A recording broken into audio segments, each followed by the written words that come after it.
بسم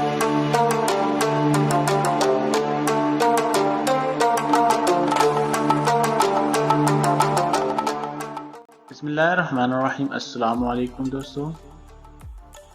دوستوں، دنیا شہد کے ایک بہت بڑے قطرے کے علاوہ کچھ اور نہیں ہے۔ شہد کا ایک قطرہ زمین پر گر گیا، ایک چھوٹی سی چیونٹی آئی اور اس نے اس شہد کے قطرے سے تھوڑا سا چکھا تو اسے بڑا مزہ آیا۔ اس چیونٹی کو کسی کام سے جانا تھا، تو جب وہ جانے لگی تو اس شہد کا مزہ اس کے منہ میں مزید پانی لانے کا سبب بنا۔ اس کا منہ بھر آیا۔ کیا زبردست اور مزیدار شہد ہے، کتنا میٹھا! آج تک ایسا شہد نہیں کھایا۔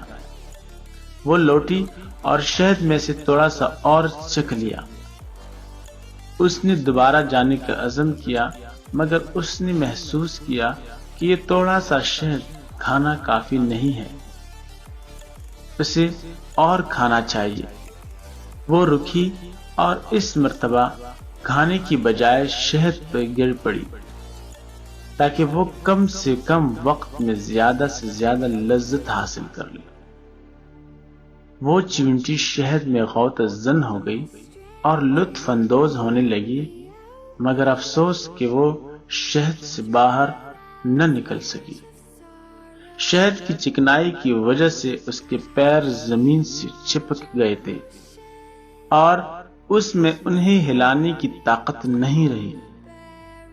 وہ شہد میں رہ گئی یہاں تک کہ وہ اسی میں ہی مر گئی۔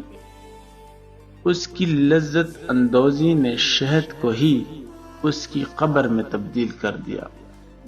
ایک دانا کا قول ہے، یہ دنیا بھی شہد کے ایک بہت بڑے قطرے کے علاوہ کچھ نہیں ہے۔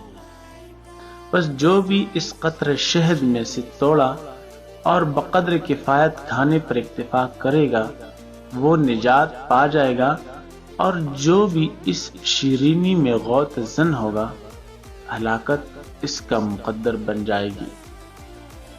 اللہ ہم سب کو سمجھنے کی توفیق عطا فرمائے۔ دوستوں، امید رکھتا ہوں آپ سب کو یہ ویڈیو اور تحریر اچھی لگی ہوگی۔ ویڈیو کو لائک کریں، کمنٹ کریں اور دوست احباب و عزیز و اقارب سے اس ویڈیو کو شیئر ضرور کریں، اور اگر آپ ہمارے چینل پہ نئے ہیں تو سبسکرائب کرنے کے ساتھ ساتھ گھنٹی کا بٹن بھی ضرور دبائیں تاکہ آپ سب کو ہماری نئی آنے والی ویڈیو کی نوٹیفیکیشن ملتی رہے۔ جزاک اللہ۔